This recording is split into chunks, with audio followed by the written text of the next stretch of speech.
Hejo, hejo. Tutaj Puzon. Witam, dzień dobry.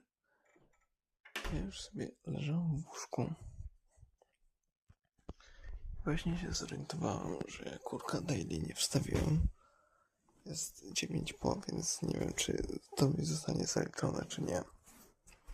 Ale tak, więc ogólnie nie wiem, czy jakim cudem, ale wczorajsze daily mocno wybuchło. Tak jakby dostało prawie 1500 wyświetleń. To jest naprawdę szalone.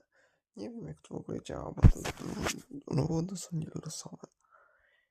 I tak chodziłem sobie i narzekałem. Może to jest założenie tego, żeby dochodzić i narzekać. Nie wiem. Ale jakby dzisiaj krótsze daily, no bo leżę w łóżku, zapomniałem. Więc tak, dobranoc.